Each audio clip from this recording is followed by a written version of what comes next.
इसमें शब्द विचार के अंतर्गत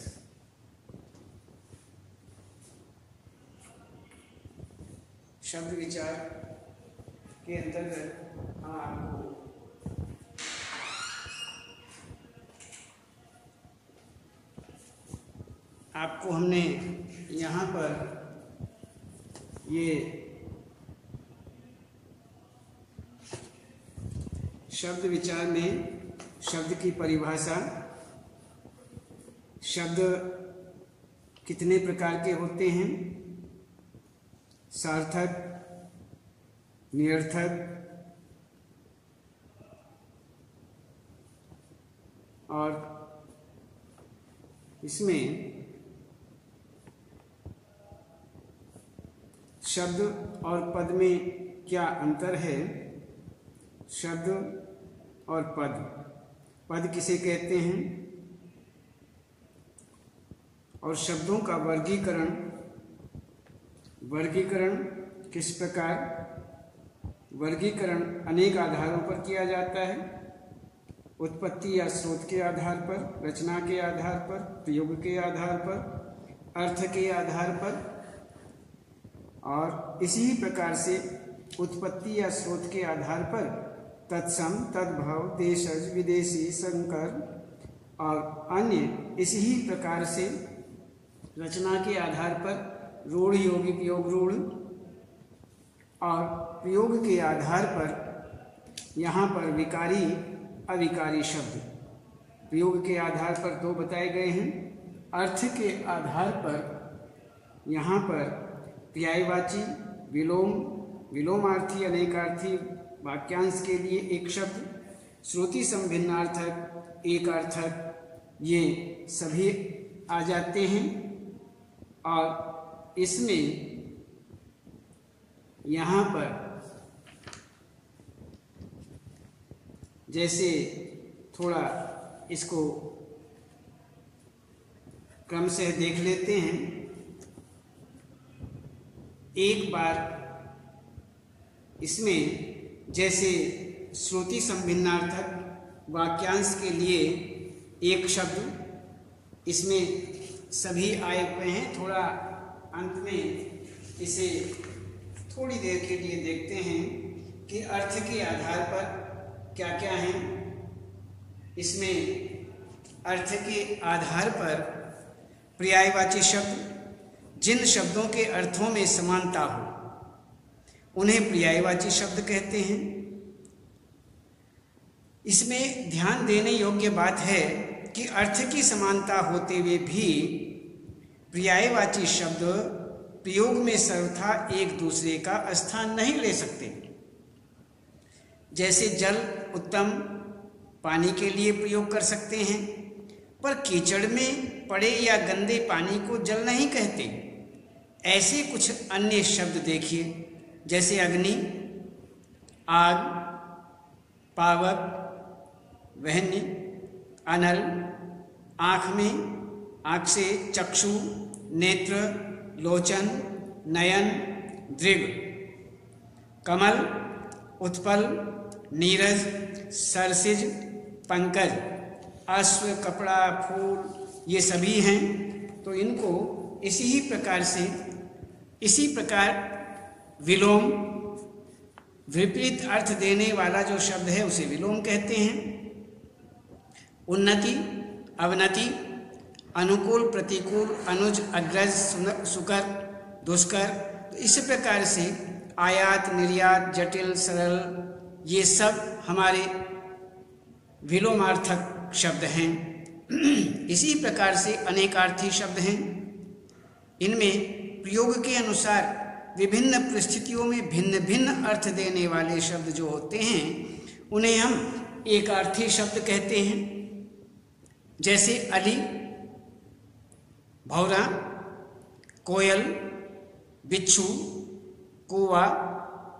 जैसे कर, हाथ, किरण, हाथी की सूंड, टैक्स, तीर, तट, बाण, सीसा, आम, एक फल, मामूली, सामान्य, घन, बादल, घना, घंटा, बड़ा हथौड़ा, जड़, पेड़ की जड़, मूर्ख, नींव, आधार, ये सब जो हुए ये अनेकार्थी में लिए जाते हैं। वाक्यांश के लिए एक शब्द, वाक्यांश के स्थान पर प्रयोग किए जाने वाले जो शब्द हैं वो वाक्यांश के लिए एक शब्द कहलाते हैं। जैसे जिसकी तुलना न की जा सके, अतुलनीय। ऐसे ही श्रुति संभिन्नार्थक शब्द हैं, सुनने में एक से लगते हैं लेकिन उनके अर्थ जो हैं अलग अलग होते हैं। जैसे आदि, आदि, तुरंग, तरंग, क्रम, कर्म आदि। तो इस तरह से ये सब इस तरह हुए। एकार्थक शब्द भी ऐसे ही हैं। जिन शब्दों का सभी परिस्थितियों में एक ही अर्थ होता है उन्हें एकार्थक शब्द कहते हैं। शिक्षक, पुष्प, ऋषि, निपुण, अभिनेत्री, मापदंड, पत्नी, पुष्प, श्रद्धा, सम्राट, अपयश, कलंक, अहंकार, अनुराग, आसक्ति, स्वागत, आराधना आदि, ये सब एकार्थक शब्द में कहे जाते हैं।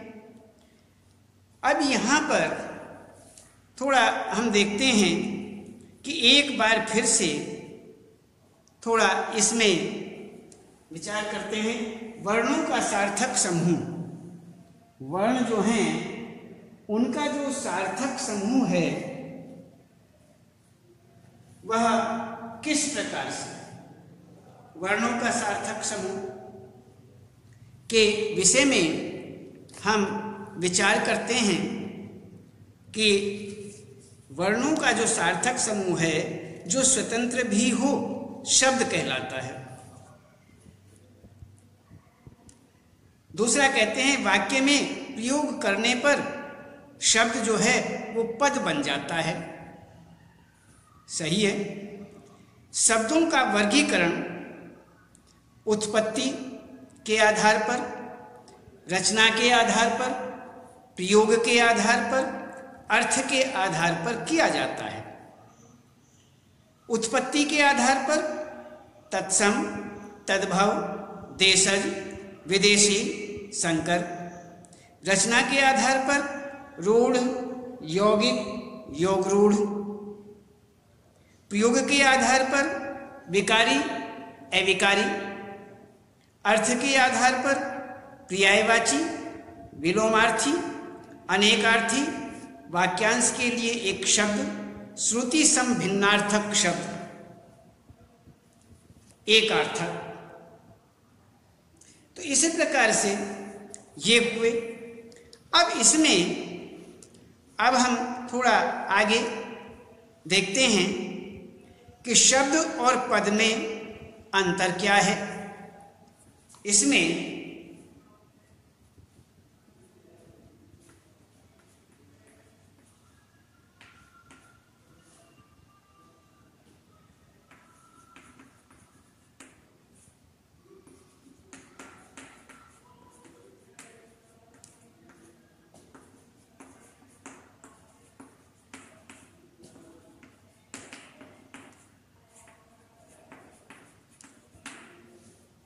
क्या अंतर है? अंतर बताइए।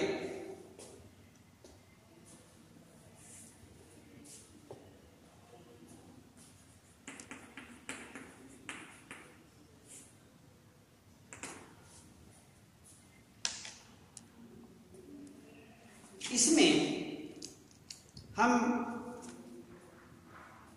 शब्द और पद, शब्द जब वाक्य में प्रयुक्त होता है तो वह पद कहलाता है।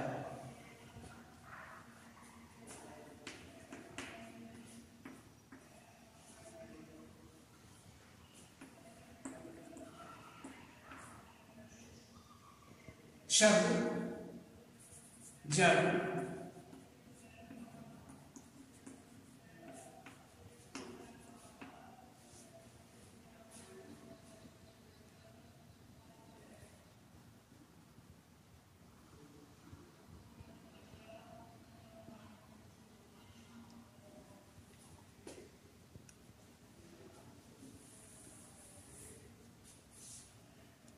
वर्ण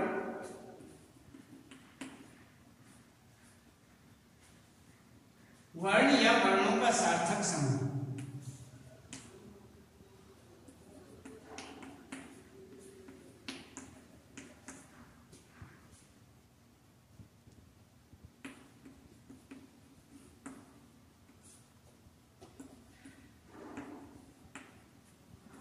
सार्थक समूह जो समुचित अर्थ दे।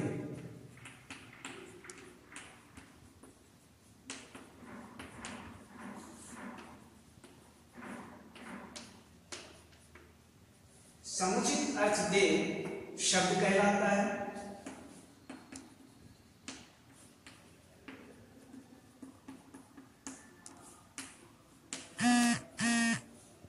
शब्द कहलाता है। वर्ण का भी शब्द है जो सार्थक है। यहां एक वर्ण का भी शब्द है जो सार्थक है। वर्णों के सार्थक और निश्चित क्रम से ही शब्द बनते हैं। तो यहां वर्ण या वर्णों का सार्थक समूह जो समुचित अर्थ दे शब्द कहलाता है। और इसमें और जब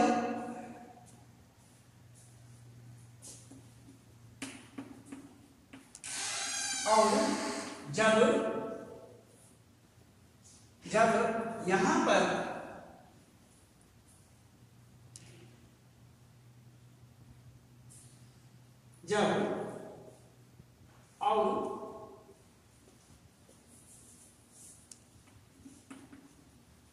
शब्द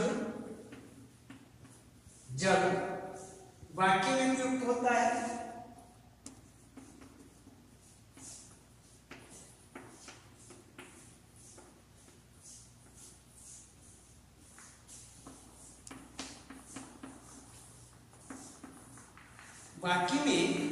प्रयुक्त होता है तो वह पद कहलाता है।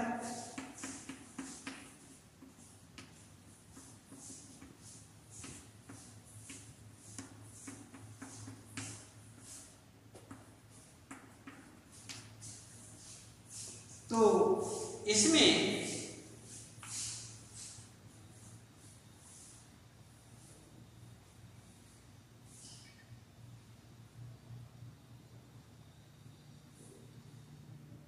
वाक्य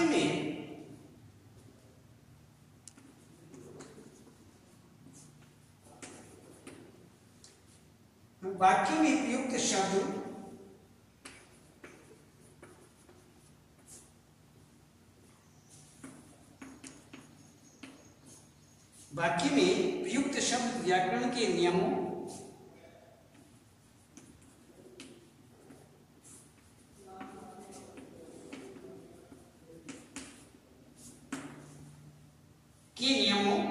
लिंग, वचन, कारक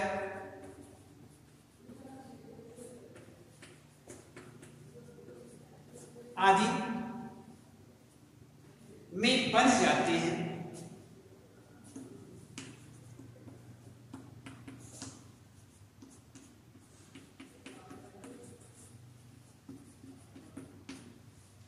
बंध जाते हैं और पद कहलाते हैं।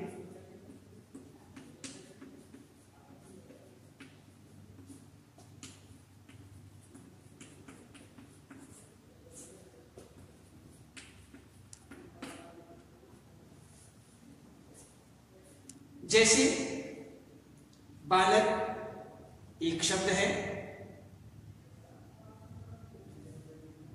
पढ़ रहा है, बालक पढ़ रहा है क्रिया का कर्ता है, पुल्लिंग है, एक वचन है।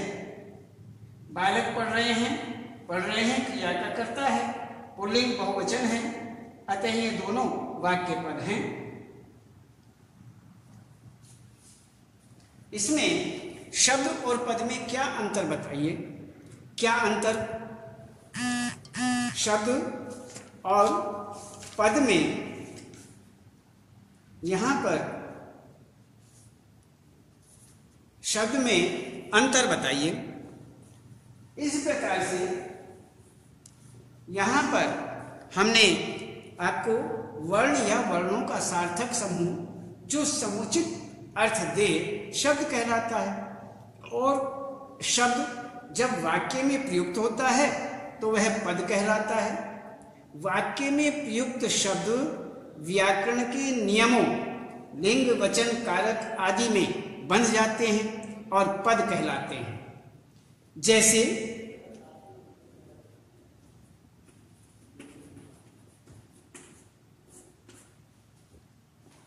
जैसे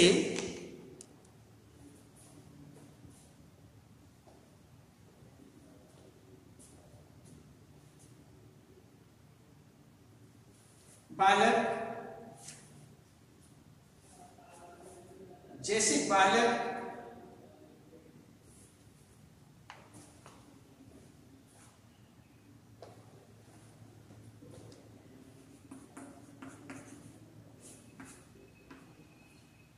बालक पढ़ रहा है,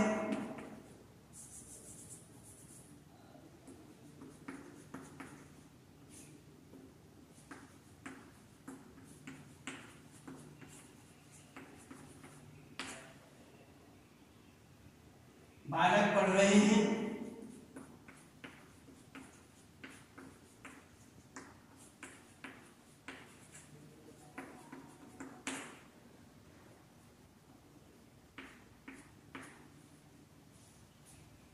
जैसे शब्द है, यह है एक शब्द।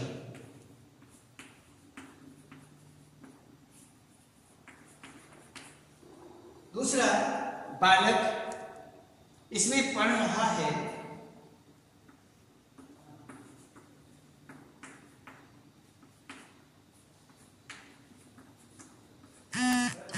पढ़ रहा है क्रिया, क्रिया का कर्ता,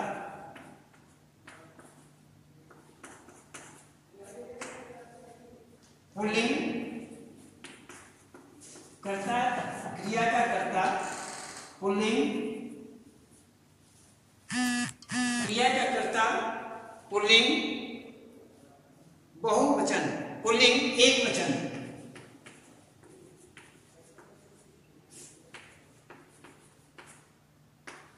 पुल्लिंग एक वचन है। तो ये हुआ। दूसरा पढ़ रहे हैं,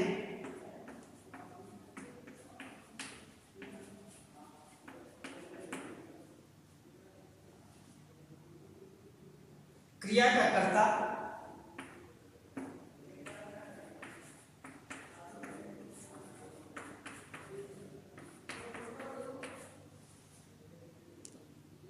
पुल्लिंग,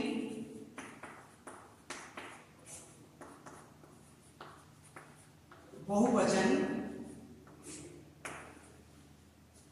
पुल्लिंग बहुवचन है। अतः ये दोनों वाक्य पद हैं। अतः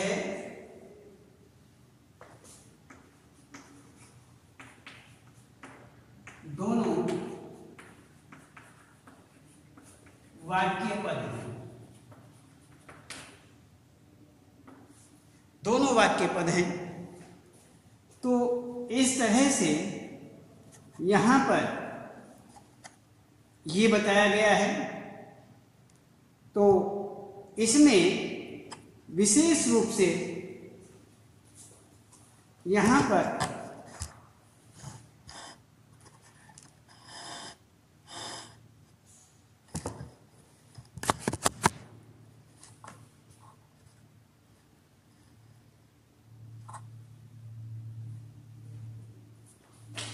विशेष रूप से यहाँ पर ये बताया गया है। इसमें हम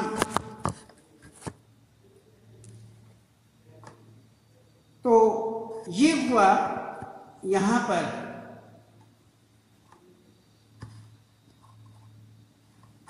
ये देखते हैं कि शब्द और पद में अंतर वर्ण या वर्णों का सार्थक समूह जो समुचित अर्थ दे शब्द कहलाता है, और शब्द जब वाक्य में प्रयुक्त होता है तो वह पद कहलाता है। वाक्य में प्रयुक्त शब्द व्याकरण के नियमों, लिंग, वचन, कारक आदि में बंध जाते हैं और पद कहलाते हैं। जैसे बालक एक शब्द है, बालक पढ़ रहा है क्रिया का कर्ता पुल्लिंग एक वचन है। बालक पढ़ रहे हैं क्रिया का कर्ता पुल्लिंग बहुवचन है। अतः ये दोनों वाक्य पद हैं।